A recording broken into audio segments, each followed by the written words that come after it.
Assalamualaikum warahmatullahi wabarakatuh. Halo teman-teman, bertemu lagi dengan saya Eriska Chandrasiana dari jurusan Biologi Fakultas Matematika dan IPA Universitas Negeri Semarang.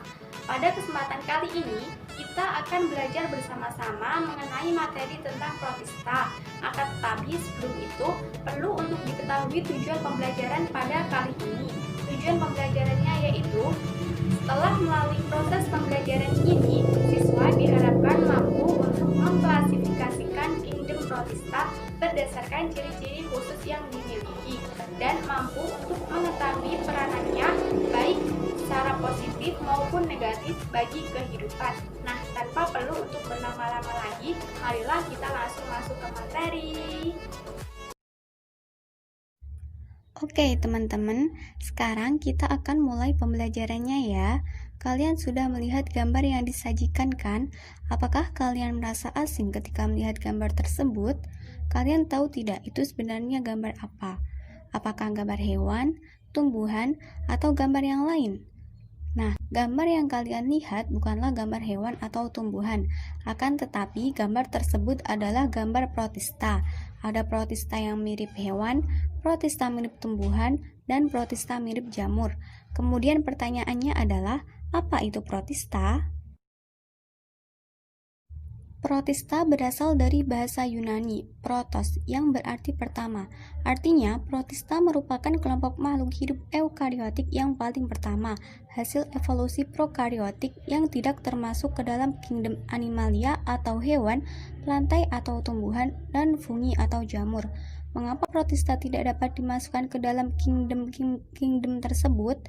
Hal ini dikarenakan protista tidak memiliki karakteristik hewan, tumbuhan, dan jamur pada klasifikasi konvensional.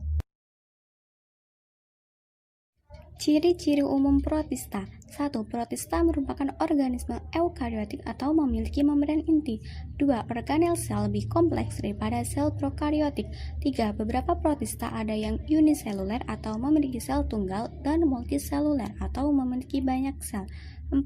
Protista dapat hidup bebas baik secara mandiri atau soliter maupun berkelompok atau koloni, ataupun melakukan simbiosis dengan organisme lain. 5. Protista ada yang hidup dengan memerlukan oksigen atau aerob dan dapat hidup tanpa memerlukan oksigen atau anaerob.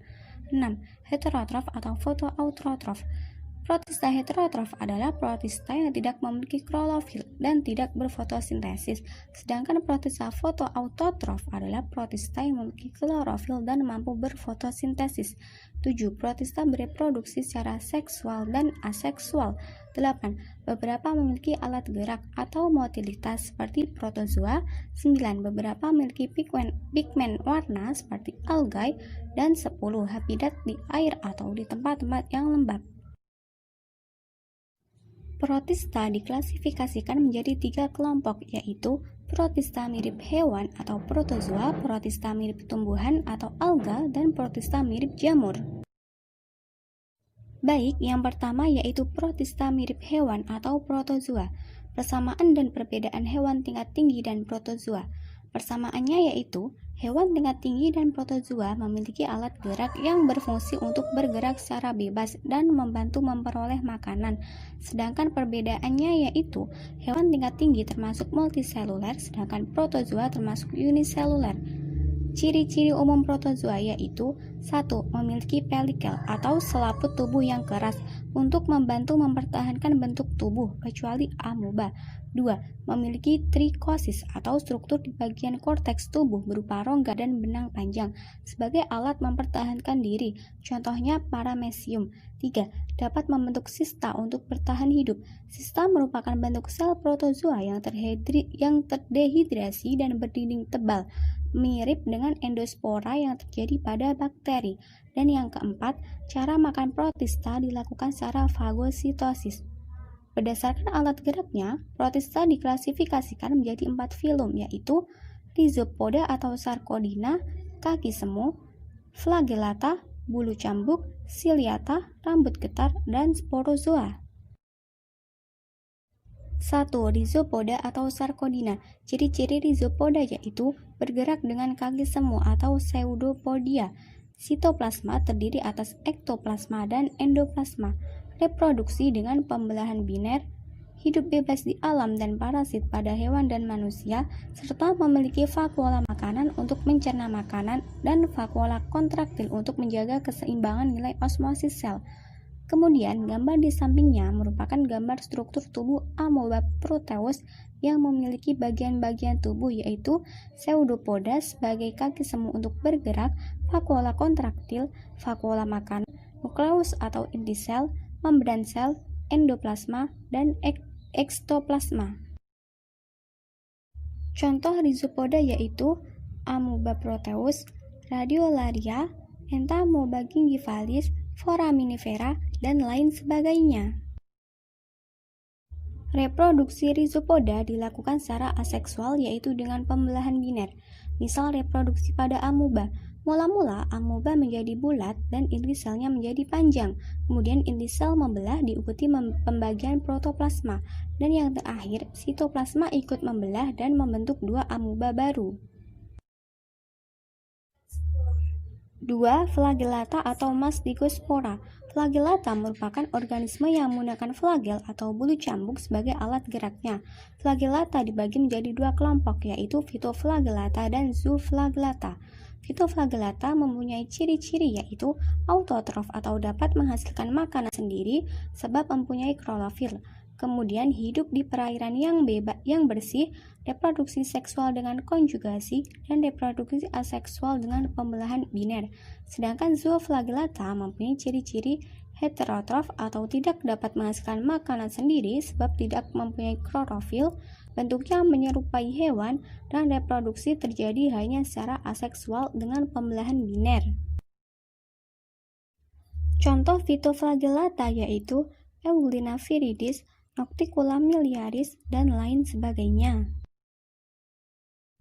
Kemudian contoh Zooflagellata yaitu Trypanosoma brucei, Giardia, dan lain sebagainya. 3. Ciliata. Ciri-ciri ciliata yaitu mempunyai alat gerak berupa cilia atau rambut getar, bentuk tubuh tetap, hidup di air tawar yang banyak mengandung zat organik dan bakteri, dan beberapa hidup dengan bersimbiosis pada usus hewan vertebrata. Kemudian gambar di sampingnya merupakan gambar struktur tubuh Paramecium yang memiliki bagian-bagian tubuh yaitu cilia sebagai rambut getar, sebagai alat untuk bergerak, pori mulut, vakuola makanan untuk mencerna makanan, makronukleus, mikronukleus, pori anal, dan vakuola kontraktil untuk menjaga seimbangan nilai osmosis sel.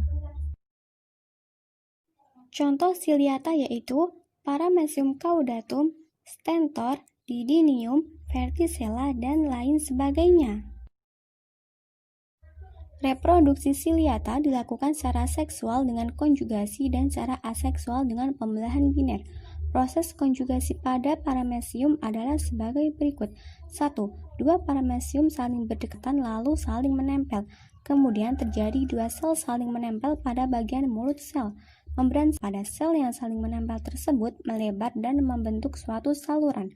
2. Pada bagian masing-masing sel terdapat mikronukleus diploid atau 2N yang membelah secara meiosis menjadi 4 mikronukleus haploid atau N, sedangkan makronukleusnya tidak mengalami perubahan. 3.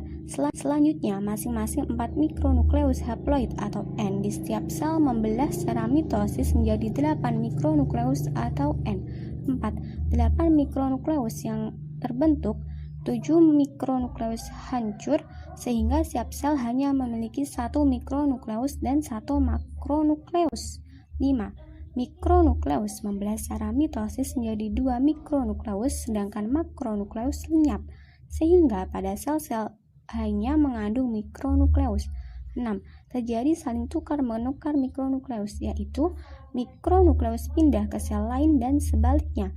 Mikronukleus yang saling tukar-menukar tersebut melebur dengan mikronukleus yang tidak pindah. Jadi, setelah hasil peleburan itu, setiap sel memiliki mikronukleus diploid. 7. Setiap sel yang telah memiliki mikronukleus diploid 2N, selnya pisah dan konjugasi berakhir. Kemudian, 1 mikronukleus membelah secara mitosis menghasilkan 2 mikronukleus. 8.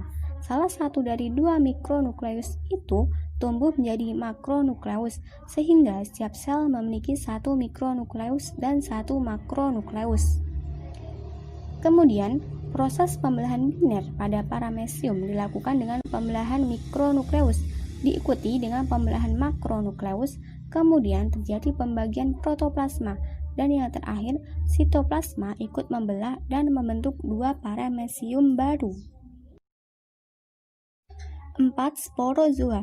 Ciri-ciri sporozoa yaitu menghasilkan spora dan tidak memiliki alat gerak, tidak memiliki vakuola kontraktil. Sporozoa hidup di semua sebagai parasit, reproduksi aseksual dengan pembelahan biner, dan reproduksi seksual dengan pembentukan gamet, penyatuan gamet jantan dan betina. Contoh sporozoa yaitu Plasmodium vivax, penyebab penyakit malaria tertiana, Plasmodium falciparum, penyebab penyakit malaria tropika, Plasmodium malariae, penyebab penyakit malaria quartana, dan lain sebagainya. Siklus hidup Plasmodium. Siklus hidup Plasmodium terjadi pada tubuh manusia dan pada tubuh nyamuk. Pertama, pada tubuh manusia, mula-mula nyamuk menggigit tubuh manusia. Kemudian sporozoid yang berada di air liur akan masuk ke tubuh manusia dan langsung menyerang sel darah merah atau eritrosit, membentuk merozoid. Setelah itu, eritrosit pecah, ada yang membentuk sporozoid dan ada yang membentuk gametosit. Dan terakhir, sporozoid akan menyerang sel darah merah yang lain, disebut sporulasi. Kedua, pada tubuh nyamuk, mula-mula nyamuk menggigit tubuh manusia yang terkena penyakit malaria. Kemudian, gametosit tertelan nyamuk, mikrogamet membentuk sperma dan makrogamet membentuk telur. Setelah itu, makrogamet bersatu dengan mikrogamet membentuk zigot. Zigot dalam usus membentuk ookinet, ookinet berubah menjadi ookista, ookista membentuk sporoblast, sporoblast pecah, dan spora menyebar ke saluran pencernaan, akhirnya ke air liur. Nah, di sini terlihat tabel mengenai ciri-ciri dari setiap filum pada sporozoa, mulai dari cara gerak, cara perkembangbiakannya, ciri lainnya, dan contoh-contohnya. Kalian dapat lihat sendiri dan memahami secara seksama ya. Kemudian yang kedua yaitu protista mirip tumbuhan atau alga. Persamaan dan perbedaan tumbuhan tingkat tinggi dan alga. Persamaannya yaitu tumbuhan tingkat tinggi dan alga memiliki pigmen warna yang berfungsi untuk membantu menangkap cahaya dalam proses fotosintesis. Sedangkan perbedaannya yaitu tumbuhan tingkat tinggi multiseluler dan sudah memiliki akar batang daun sejati, sedangkan alga ada yang uniseluler dan ada juga yang multiseluler serta belum memiliki akar batang dan daun sejati. Ciri-ciri umum alga yaitu 1. Belum memiliki akar, batang, dan daun sejati. 2. Memiliki klorofil. 3. Reproduksi aseksual dengan pembelahan biner, fragmentasi, pembentukan spora vegetatif, sedangkan reproduksi seksual dengan konjugasi, singami, dan anisogami. Alga diklasifikasikan menjadi 6 filum yaitu Euglenophyta, Chrysophyta, Pyrophyta, Chlorophyta, Phaeophyta, dan Rhodophyta. 1. Euglenophyta. Ciri-cirinya yaitu memiliki pigmen dominan vicobilin yang terdiri dari vicioerythrin pigmen merah dan vicocyanin pigmen biru. Kemudian terdapat pigmen lain seperti klorofil A dan B, yaitu pemberi warna hijau biru dan hijau kekuningan, serta karoten pigmen kuning kemerahan. Termasuk organisme uniseluler, nutrisi diperoleh secara fotoautotrof dan heterotrof, tidak memiliki dinding sel tetapi memiliki pelikel atau selaput tubuh yang keras, memiliki 2 flagellum panjang dan pendek, habitat air seperti air kolam dan danau, serta reproduksi terjadi secara aseksual dengan pembelahan biner. Contoh Euglenophyta yaitu Euglena viridis, Euglena pisciformis, Euglena spirogyra, dan lain sebagainya. 2. Chrysophyta atau ganggang emas. Ciri-cirinya yaitu memiliki pigmen dominan xanthofil, pigmen coklat, Kemudian terdapat pigmen lain seperti klorofil A dan C pemberi warna hijau biru dan hijau coklat, serta fukosantin pigmen coklat. Termasuk organisme uniseluler, memiliki dinding sel yang tersusun atas hemiselulosa, pektin, dan silika, tidak memiliki flagel, habitatnya di air tawar dan air laut, serta reproduksi terjadi secara aseksual dengan pembelahan biner dan reproduksi seksual dengan penyatuan gamet jantan dan betina. Contoh Chrysophyta yaitu Chromonas sp, Navicula sp, dan lain sebagainya. 3. Pyrophyta atau ganggang api. Ciri-cirinya yaitu memiliki beberapa pigmen seperti klorofil A dan C pemberi warna hijau biru dan hijau coklat, karoten pigmen kuning kemerahan, serta vicobilnya terdiri dari vicoeritrin pigmen merah dan vicocyanin pigmen biru. Termasuk organisme uniseluler, memiliki dinding sel, memiliki 2 flagel, habitatnya di air laut, serta bereproduksi secara aseksual dengan pembelahan biner. Contoh Pyrophyta yaitu Gymnodium sp, Keratium sp, Nocticula scintillan, dan lain sebagainya. 4. Chlorophyta atau ganggang hijau. Ciri-cirinya yaitu memiliki pigmen dominan yaitu klorofil A dan B pemberi warna hijau biru dan hijau kekuningan, serta pigmen lain yaitu karoten pigmen kuning kemerahan. Beberapa ada yang uniseluler dan ada yang multiseluler. Memiliki dinding sel yang tersusun atas selulosa, memiliki flagel, habitatnya di air tawar dan laut dangkal, reproduksi aseksual dengan pembelahan biner, fragmentasi dan pembentukan spora, serta reproduksi seksual dengan isogami, anisogami, dan oogami. Isogami adalah perpaduan 2 gamet motil yang secara morfologis identik dan berbeda secara fisiologis. Anisogami adalah perpaduan gamet jantan dan betina secara morfologis berbeda yang dapat bersifat motil atau immotil. Dan oogami adalah bentuk anisogami di mana fusi imetil gamet betina besar terjadi dengan motet gamet jantan kecil. Contoh Chlorophyta yaitu Chlorella sp, Volvox sp, Ulothrix sp, Spirogyra sp, Hydrodiction sp, Ulva lactuca, Odogonium sp, Halimeda discoidea, dan lain sebagainya. 5. Pyrophyta atau ganggang coklat. Ciri-cirinya yaitu memiliki pigmen dominan fukosantin, pigmen coklat, serta pigmen lain yaitu karoten, pigmen kuning kemerahan. Termasuk organisme multiseluler, memiliki dinding sel yang tersusun atas pektin dan algin, habitatnya di air laut, reproduksi aseksual dengan fragmentasi dan pembentukan spora, serta reproduksi seksual dengan isogami, anisogami, dan oogami. Contoh Pyrophyta yaitu Padina sp, Sargassum sp, dan lain sebagainya. 6. Rhodophyta atau ganggang merah. Ciri-cirinya yaitu memiliki pigmen dominan vicoeritrin pigmen merah serta pigmen lain yaitu klorofil A dan D yang memberikan warna hijau biru dan hijau merah, serta vicobilnya terdiri dari vicoeritrin pigmen merah dan vicocyanin pigmen biru. Termasuk organisme multiseluler, memiliki dinding sel yang tersusun atas pektin dan selulosa, habitatnya di air laut dalam, reproduksi aseksual dengan pembentukan spora, serta reproduksi seksual dengan oogami. Contoh Rhodophyta yaitu Eugema cottoni, Gelidium sp, dan lain sebagainya. Selanjutnya yang ketiga yaitu Protista mirip jamur. Persamaan dan perbedaan Protista mirip jamur dan jamur sejati. Persamaannya yaitu sama-sama organisme uniseluler, tidak memiliki kloroplast, heterotrof, dan merupakan organisme berfilamen.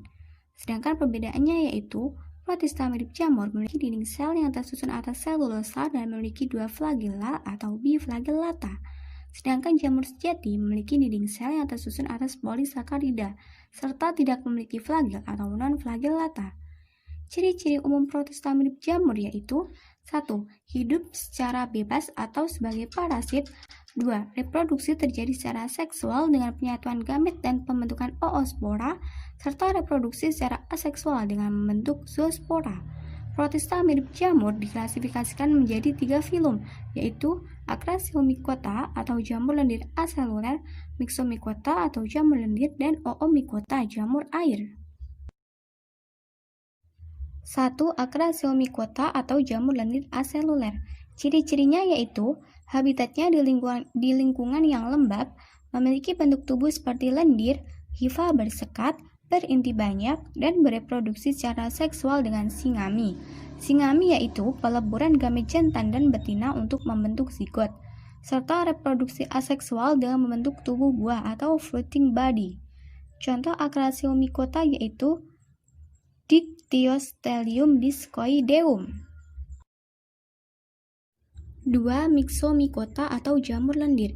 Ciri-cirinya yaitu habitatnya di lingkungan yang lembab, pada fase vegetatif berbentuk seperti lendir, bersifat seperti amoeba atau disebut dengan amoeboid, berinti banyak dan tidak dibatasi oleh dinding yang kuat, serta bereproduksi seperti jamur. Contoh Myxomycota yaitu Argyria, Tubifera ferruginosa, Fuligoseptica, dan Pisarium sp. Siklus hidup Myxomycota atau jamur lendir yaitu 1. Dimulai ketika plasmodium tumbuh dewasa dan membentuk jaringan agar mendapatkan makanan dan oksigen lebih banyak. 2. Pada saat kondisi lingkungan kurang menguntungkan, plasmodium dewasa akan membentuk sporangium bertangkai atau stalk.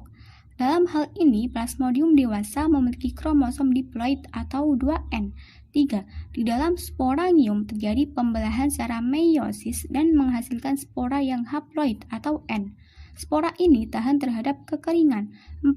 Bila kondisi lingkungan membaik, maka spora akan berkecambah membentuk sel aktif yang haploid atau N. Sel-sel aktif tersebut memiliki bentuk yang berbeda dan dapat berubah menjadi sel amoeboid atau sel berflagella. 6. Terjadi singami antara sel-sel memiliki bentuk yang sama. Singami menghasilkan zigot yang berkromosom diploid atau 2N. Nukleus atau inti zigot yang diploid atau 2N membelah secara mitosis tanpa disertai pembelahan sitoplasma, membentuk plasmodium pemakan yang diploid 2N. 3. Oomycota atau jamur air. Ciri-cirinya yaitu memiliki struktur tubuh mirip alga namun tidak berklorofil, hifa tidak bersekat, berinti banyak, dinding sel berupa selulosa, reproduksi aseksual dengan zoospora, dan reproduksi seksual dengan menghasilkan zigot, serta beberapa hidup sebagai parasit pada ikan. Contoh Oomycota yaitu Saprolegnia sp. Nah, di sini terdapat tabel mengenai karakteristik dari protista mirip hewan, protista mirip tumbuhan, dan protista mirip jamur. Kalian dapat melihat sendiri dan memahami secara seksama ya. Oke, selanjutnya kita akan melihat peranan protista bagi kehidupan. Peranan protista dibagi menjadi dua, yaitu peranan protista yang menguntungkan dan peranan protista yang merugikan. Baik, yang pertama yaitu protista yang menguntungkan. Di antaranya yaitu Chlorella sp yang dapat digunakan sebagai obat-obatan, Rhodymenia sp sebagai sumber makanan, Gracilaria sp sebagai bahan dasar pembuatan agar-agar. Radiolaria digunakan sebagai bahan penggosok, Foraminifera digunakan sebagai petunjuk arah, dan masih banyak lagi. Kemudian yang kedua yaitu protista yang merugikan. Di antaranya yaitu Leishmania donovani penyebab penyakit Kala-Azar, Entamuba histolytica penyebab diare, Trypanosoma gambiens penyebab penyakit tidur, Trypanosoma evansi penyebab penyakit surra pada sapi, Phytophthora infestans penyebab pembusukan pada kentang, dan masih banyak lagi. Nah, teman-teman, kalian kan sudah menyimak materi yang sudah saya sampaikan tadi. Sekarang kita akan melihat video mengenai petunjuk praktikum untuk pengamatan protista. Nah, tanpa perlu berlama-lama lagi, marilah kita langsung tonton videonya.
kita belajar mengenai materi protista, simpulan yang dapat diambil yaitu yang pertama, protista merupakan organisme eukariotik pertama hasil evolusi prokariotik yang tidak dimasukkan dalam kingdom animalia, plantae maupun fungi. Dan yang kedua, protista digolongkan menjadi tiga, yaitu protista mirip hewan atau protozoa, protista mirip tumbuhan atau algae, dan protista mirip jamur.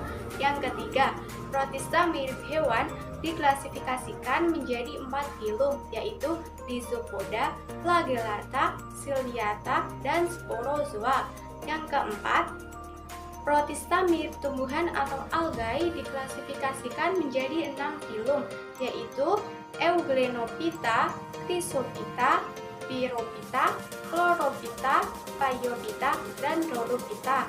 Yang kelima, Protista mirip jamur diklasifikasikan menjadi 3 filum, yaitu Acrasiomycota, Myxomycota, dan Oomycota. Yang keenam, yang terakhir yaitu peranan Protista bagi kehidupan, yaitu ada 2, peranan positif dan peranan negatif. Peranan positif atau peranan yang menguntungkan, misalnya Protista dapat dijadikan sebagai sumber obat-obatan, sumber makanan, dan lain sebagainya. Sedangkan Protista berperan negatif atau merugikan, contohnya yaitu Protista dapat menyebabkan penyakit baik bagi manusia, tumbuhan, maupun hewan. Nah, sekian materi yang dapat saya sampaikan. Semoga apa yang sudah kita pelajari hari ini dapat kalian pahami dan dapat memberikan manfaat baik bagi saya sendiri maupun untuk kalian semua. Saya juga mohon maaf apabila terdapat banyak kesalahan baik dalam penyajian maupun penyampaian. Nah, cukup sekian. Sampai jumpa lagi di video-video berikutnya. Terima kasih. Wassalamualaikum warahmatullahi wabarakatuh.